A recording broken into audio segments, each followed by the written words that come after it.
La oración, el reto. Estamos ya en la sexta sesión de este tema que venimos dando durante varias semanas. La importancia de orar, y vamos a hacer un repaso muy rápido, pero orar es, interceder, perdón, es orar a favor y en beneficio de otros. Ese es el objetivo de nuestra intercesión.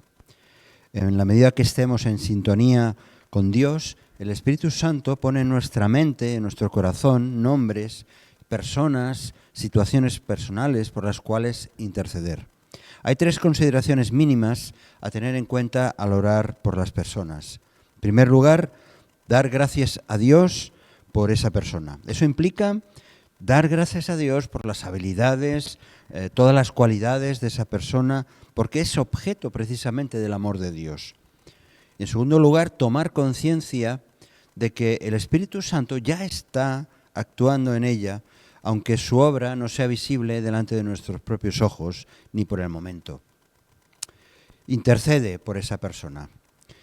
Pídele a Dios que te guíe a orar por esa persona y empieza a detallar en esa petición aspectos espirituales. Por ejemplo, que frustre los planes que Satanás pueda tener hacia esa persona que le están afectando. Que orar que la misericordia de Dios se manifieste en ella, que sea liberada de toda clase de pecado o adicciones, que la misericordia de Dios esté actuando de tal manera que esos malos hábitos, esas ataduras sean eliminadas y que la palabra de Dios actúe sobre esa persona. Así que lo que estamos diciendo es que seas específico en la intercesión. No porque Dios lo necesite, porque Dios ya lo sabe, por supuesto, sino porque nosotros necesitamos tener conciencia de todos los diferentes procesos por los que Dios actúa en las diferentes personas gracias a nuestra intercesión. Persevera, ese sería el tercer aspecto, persevera en la oración. Frente al desánimo que muchas veces podemos tener o al olvido de muchas de nuestras peticiones, debemos perseverar por esa persona, porque las respuestas de Dios siguen su proceso, como he dicho antes. Dios responde en dos planos o ámbitos. Uno es en el interior de la persona. Dios responde trabajando en el interior de la persona, cambiando actitudes, haciendo que hayan nuevas decisiones en la mente, en el corazón de esa persona.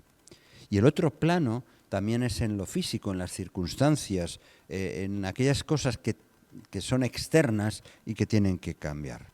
Así que oramos por personas en concreto, por familias, por parientes, por amigos, por compañeros, por conocidos. Y perseverar en la oración precisamente es crecer en las promesas de Dios, a pesar de los síntomas muchas veces que son desalentadores, o incluso a pesar de las reacciones hostiles que podamos tener, que vengan de parte de esas personas, incluso por las que estamos orando. Nos agarramos, pues, a las promesas del Señor. El Señor no retarda su promesa, dice la palabra, según algunos la tienen por tardanza, sino que es paciente para con nosotros, no queriendo que ninguna perezca, sino que todos procedan al arrepentimiento, dice 2 de Pedro, capítulo 3, versículo 9. Así que las oraciones que se hacen de acuerdo con la voluntad de Dios nunca se pierden. Cuando sabemos que estamos orando de acuerdo a la voluntad de Dios, nuestra fe se fortalece. No siempre sabremos cuál es esa voluntad, es cierto, en temas específicos, pero es aquí cuando debemos dejar que el Espíritu Santo nos guíe para orar como conviene, porque ya sabemos que Él es el gran intercesor que está llevando con palabras indecibles que no podemos ni entender ni escuchar ante el trono de la gracia. Así que vamos a ver ahora tres peticiones o tres temas de peticiones. En primer lugar, pidiendo por beneficios materiales. Sin ninguna duda, estamos atados a las necesidades materiales, ¿verdad que sí? Una vivienda, necesitamos cubrir los servicios básicos del día a día, comida, ropa, un sinfín de cosas que en sí mismas son buenas, o sea, los necesitamos, ¿no? Eso forma parte de vivir con cierta dignidad como seres humanos. Sin embargo, el desear más y mejor nos puede llevar a veces a tomar decisiones equivocadas, ¿sí? Y no es que sea ilícito, pero a veces nos adelantamos, queremos cosas de una manera egoísta que solo reflejan vivir sin tener en cuenta a Dios. Y eso realmente puede traer consecuencias terribles. Lo peor sucede cuando sin más reflexión nos atrevemos a pedirle que nos provea de cosas que realmente no nos conviene. Es cierto que Jesús, nuestro Señor Jesús, lo tuvo en cuenta cuando incluyó en su oración modelo del Padre Nuestro, el pan nuestro de cada día, dánoslo hoy. Así es, el Señor lo incluyó en su oración. Aquí Jesús reconoce, con citar esto, reconoce la importancia que tiene en nuestra vida el cubrir necesidades básicas. Y sin embargo, nuestra ansiedad por tener todo cubierto, y mucho más, nos lleva a pedir muchas veces cosas que no nos conviene. Decía el propio Señor Jesús, pues si vosotros, siendo malos, sabéis dar buenas dádivas, buenos regalos a vuestros hijos, ¿cuánto más vuestro Padre Celestial, que está en los cielos, dará buenas cosas a los que le pidan? En Mateo capítulo 7, versículo 11. Dios nos ama y nos quiere bendecir. Y nos quiere bendecir también con todo lo material, sin ninguna duda. Pero el mismo Señor Jesús le recordaba a su auditorio, a aquellos que le estaban escuchando, les decía también, mirad las aves de los cielos, del cielo, que no siembran, ni siegan, ni recogen en graneros, y vuestro Padre Celestial los alimenta. ¿No valéis vosotros mucho más que ellos? Claro, somos valuosos para Dios. Y muchas veces nos olvidamos. Nos olvidamos de que tenemos un valor más allá del que nosotros incluso pensamos que tenemos. Ahora bien, en contraposición a estas verdades, es cierto que se ha desarrollado en una parte del llamado pentecostalismo lo que se ha venido a llamar la teología de la prosperidad o el evangelio de la prosperidad. Dejadme que haga un poco de paréntesis. Es una doctrina controvertida que ha venido a sostener que la bendición financiera y el bienestar físico son siempre la voluntad de Dios para el cristiano y que la fe, las enseñanzas positivas, las donaciones, los diezmos, etcétera, etcétera, todo eso a favor de la Iglesia, incluso a favor de los siervos, de los pastores, de los predicadores, de los profetas, etcétera, todo eso aumentará en riqueza material. Dios te devolverá todo eso, ¿no? Dice el refrán que cuanto más das, más bendición. Bueno, pues la teología de la prosperidad ve la Biblia como un contrato. Parece que sea un contrato entre Dios y el hombre. Si el hombre tiene fe en Dios, si lo demuestra dando, entonces Dios va a responder con más seguridad, con más prosperidad. Y esta doctrina enfatiza la importancia del poder personal. Serás sanado de la enfermedad, serás librado de la pobreza. ¿Y cómo? Pues a través de donaciones, de dineros, de visualización, de confesión positiva. Yo declaro sanidad, yo declaro riqueza. Pues bien, todo eso no encontramos que tenga un sustento bíblico.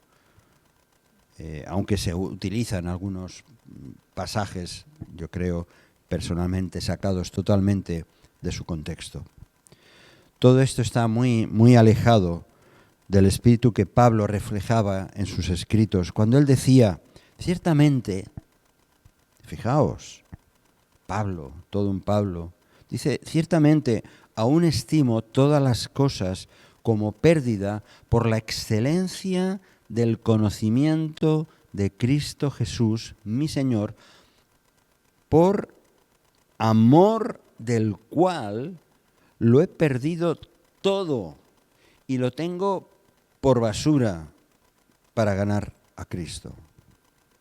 Precioso pasaje en Filipenses capítulo 3 y 8, y recuerdo ahora mismo que este fue un versículo cuando hubo un culto especial de presentarme para dedicar todo mi tiempo al Señor. Yo puse este texto porque siempre ha sido también un faro en la dirección, el valor del por qué entrego mi vida para servir al Señor.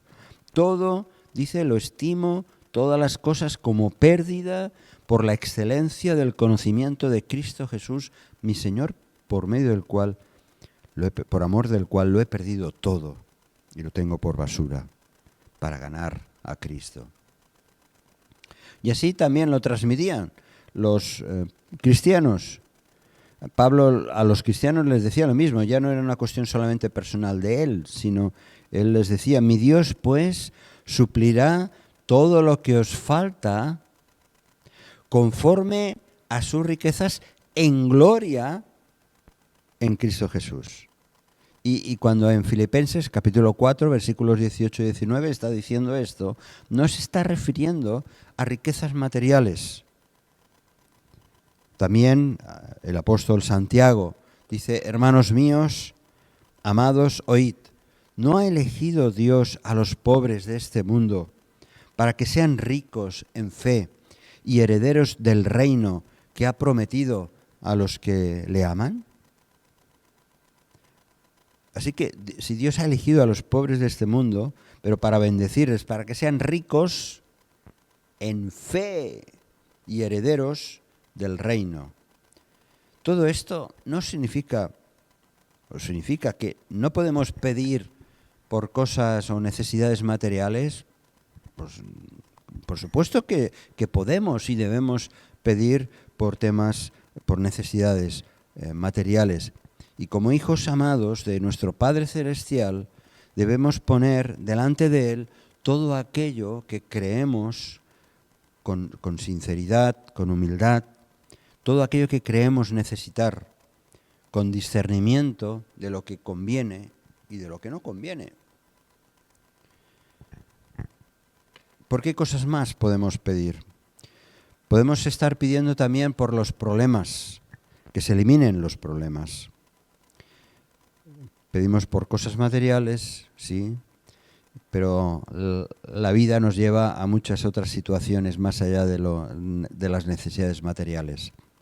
Las pruebas, dificultades, por muy dolorosas o incomprensibles que sean, pueden ser también una fuente tremenda de bendición. Parece una contradicción, ¿verdad?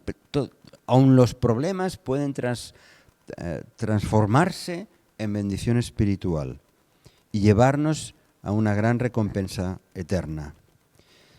Pedro escribía estas palabras en 1 de Pedro, capítulo 1, versículos 6 y 7, dice, en lo cual, hablando precisamente de estos temas, os alegráis vosotros, aunque ahora por un poco de tiempo, si es necesario, tengáis que ser afligidos en diversas pruebas, para que sometida a prueba vuestra fe, mucho más preciosa que el oro, el cual, aunque perecedero, se prueba con fuego, sea hallada la fe en alabanza, gloria y honra cuando sea manifestado Jesucristo. Y esto nos cuesta entenderlo, es cierto. Los sufrimientos presentes nos capacitan para la gloria eterna, es lo que está diciendo Pedro. Dice, pues tengo por cierto, también Pablo, tengo por cierto que las aflicciones del tiempo presente, los problemas, las dificultades, las tensiones, todo esto, no son comparables con la gloria venidera que en nosotros ha de manifestarse. De la misma manera que el trabajo duro es beneficioso cuando nos ejercitamos en algo, un proyecto o estamos haciendo una labor, sea en casa o en cualquier otra tarea. Cuando el trabajo es duro, al final resulta en beneficio, en algunos casos en beneficio incluso de la salud, ¿no? Si somos una persona pues con unas condiciones físicas normales. Pues de la misma manera que eso ocurre, las presiones, los problemas, las pruebas pueden ayudar a aumentar nuestra musculatura espiritual, nuestra fe, nuestra paciencia y otra serie de virtudes que conforman precisamente nuestro carácter como cristianos. Pablo también está diciendo, mirad, y no solo esto, sino que también nos gloriamos en las tribulaciones, sabiendo que la tribulación, es decir, los problemas, producen paciencia. Y la paciencia, prueba. Y la prueba, esperanza. Y la esperanza no avergüenza, porque el amor de Dios ha sido derramado en nuestros corazones por el Espíritu Santo que nos fue dado. Romanos capítulo 5, versículo del 3 al 5. Hay esa cadena, ¿no? Esa cadena que vemos que si realmente somos hombres y mujeres de fe en Cristo, las tribulaciones es como una catarata, ¿no? Que va bajando y va produciendo toda una serie de beneficios. La tribulación produce paciencia, la paciencia prueba, la prueba esperanza y la esperanza no avergüenza. Porque el amor de Dios ha sido derramado en nuestros corazones. Así que ante los problemas, sean de la índole que sean, debemos afrontarlos en oración. No con un espíritu de queja, no lamentándonos, sino conscientes que siempre hay propósito y bendición. Por tanto, Dios espera también nuestros ruegos y súplicas de las situaciones por más adversas que sean. Y en tercer punto, estamos preguntándonos, bueno, ¿por qué cosas podemos pedir, ¿no? Hemos hablado de algo de lo material, hemos hablado algo en medio de las situaciones, de los problemas, de las adversidades, pero claro, también podemos pedir por sanidad física. Es cierto, este es el tema más recurrente y repetitivo en nuestras oraciones, ¿verdad? Siempre estamos pidiendo por fulanito, por menganito, por mi propia salud. Es cierto. Tanto para beneficio propio como para beneficio para terceras personas. Orar por sanidad puede ser el hábito, por un lado, más intrascendente o el ruego más desesperado que una persona sufra, ¿no? Sin duda, el plan original de Dios desde el Edén era que el hombre no sufriera. Ese era el plan original, no vería la muerte, no sufriría dolor físico, ni dolor mental, ni dolor emocional, ni mucho menos, finalmente, la muerte, como decía. El pecado, sin embargo, lo estropeó todo. Lo estropeó todo, tanto que hasta los mismos genomas, hasta la última molécula de nuestro ser fueron alterados. Y sin embargo, Dios no se deleita por eso. No se deleita en tu sufrimiento ni en mi sufrimiento. No importa si es algo que es deterioro precisamente de mi condición de mortal.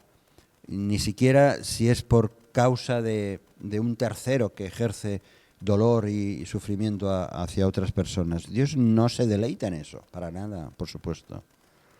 Dios ha dotado al ser humano de sabiduría para encontrar pues procedimientos médicos, quirúrgicos, terapéuticos para sanar o salvar, para aliviar el dolor y dejar precisamente dejar que el hombre y la mujer puedan ser sanados. Y el soberano y el creador del ser humano, pues por supuesto, quiere actuar y estar presente en ese proceso. Ahora bien, al orar por nuestra propia sanidad física, emocional o mental o por la de otros, deberíamos hacerlo, diríamos, con un atrevimiento reverente. ¿Qué quiero decir? Atrevernos reverentemente para orar por eso. Dios nos ha dado el derecho de implorar el cumplimiento de sus promesas, hasta que Él diga basta.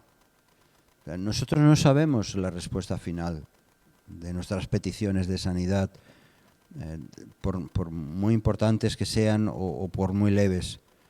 Pero es posible, Dios quiere que lo hagamos, pero es posible que llegue un punto en el que Dios diga basta, no ores más porque yo tengo otros planes. Pero Dios quiere que tengamos fe, una fe mucho más fuerte para creer que su poder sanador va a ejercitarse y va a obrar en la vida de una persona. Y ahí tenemos la historia de Job. ¿Os acordáis la historia de Job? Tanto en el pasado, en los tiempos de los apóstoles, como a lo largo de la historia del cristianismo, como ha ocurrido tantas veces también en el campo misionero, Cristo ha demostrado por medio de milagros de sanidad que Él es el Dios vivo, que contesta las oraciones de sus siervos y que, en contraste muchas veces del paganismo, de las brujerías o de toda clase de ritos extravagantes, la oración del siervo, de la sierva de Dios, ha dado una respuesta espectacular para obrar en sanidad. Los evangelios, el libro de los Hechos también, están llenos de sanación, que evidencian precisamente ese poder divino. Así que, ¿Dios puede sanar de una manera sobrenatural? Por supuesto, yo lo creo 100%. ¿Debemos acudir a la medicina para ser sanados? Por supuesto también que sí.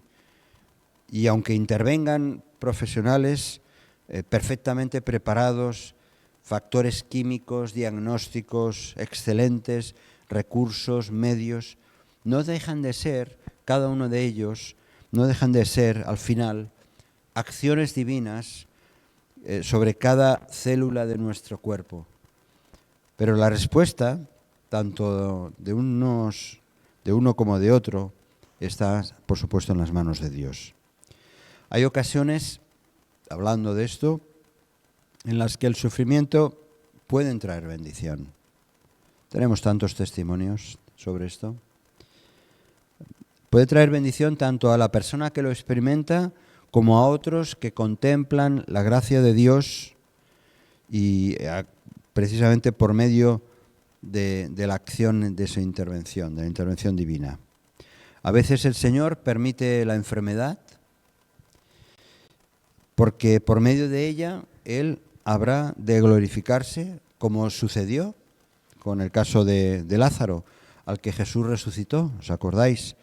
Dice, oyéndolo Jesús, dijo, esta enfermedad, hablando Jesús cuando Lázaro estaba fallecido ya prácticamente, esta enfermedad no es para muerte, sino para la gloria de Dios, para que el Hijo de Dios sea glorificado por él, por ella. En el Evangelio de Juan, capítulo 11, versículo 4. Así que no siempre, es cierto, no siempre las peticiones por sanidad tienen la respuesta solicitada. Esta es la realidad. Pablo mismo fue protagonista y partícipe de milagros poderosos de Dios hacia otras personas. Pero él mismo tenía algún tipo de enfermedad por la que estuvo orando intensamente y el Señor le respondió: bástate mi gracia, porque mi poder se perfecciona en la debilidad. Y en otros casos nos sorprende, en otros casos bíblicos, nos sorprende como, por ejemplo, el rey Ezequías, quien habiendo enfermado de muerte, oró al Señor para que le prolongara la vida. Y el Señor le dio, leemos en el libro de Isaías, el profeta Isaías, capítulo 38, leemos como el Señor le dio 15 años más de vida. El problema es que durante ese tiempo añadido, esos 15 años, nació su hijo Manasés, quien al sucederle no solo introdujo la idolatría en Judá, sino que acabó prácticamente destruyendo la nación. Quizá mejor hubiera sido no haberle pedido prolongar su vida, ¿no? Por las consecuencias y que sabía desde luego Ezequías. Pero quizá habría sido mejor no pedir que le prolongara su vida y se habrían evitado tantos problemas. Así que debemos orar por los enfermos y debemos orar buscando y esperando que la voluntad de Dios se cumpla.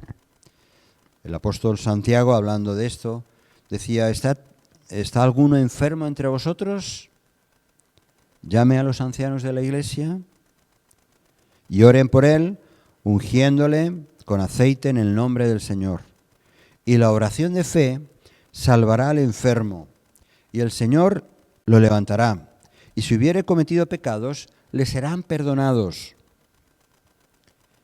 Así que este versículo apunta a algo importante, es que a la oración también implica el ámbito comunitario y implica también la autoridad espiritual en el que la enfermedad grave de un miembro no puede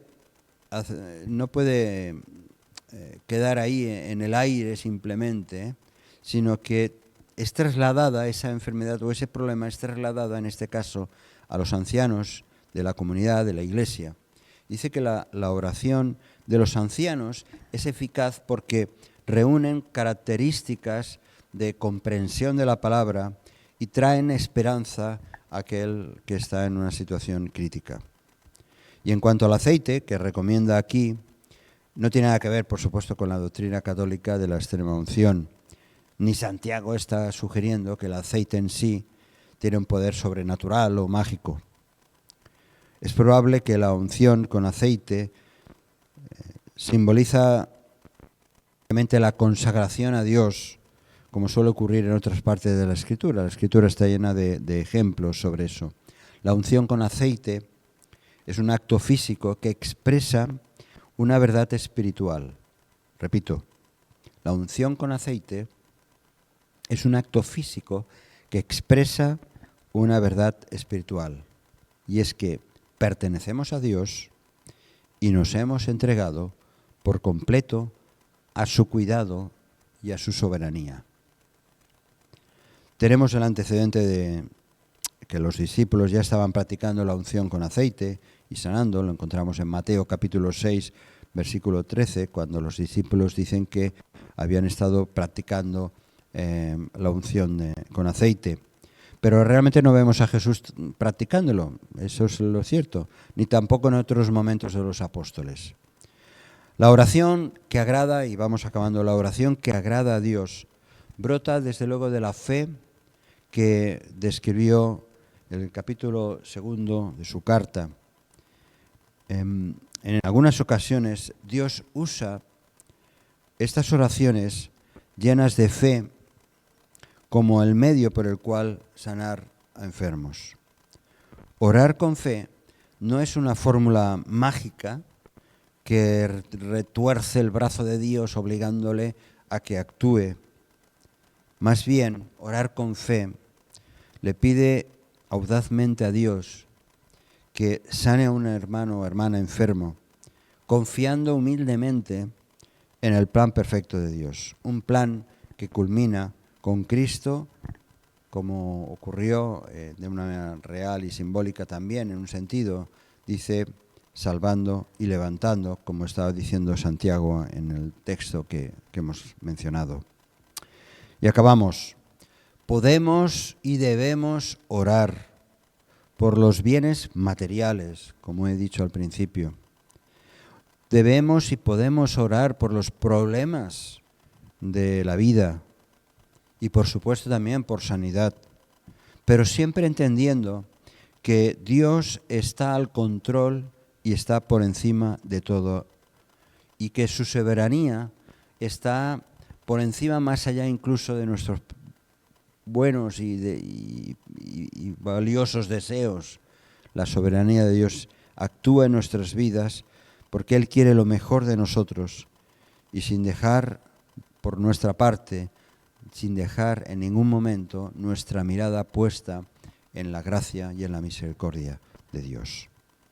Así que vamos a seguir todavía en los próximos días hablando otros aspectos de la intercesión. Que el Señor nos guarde y nos bendiga en este momento.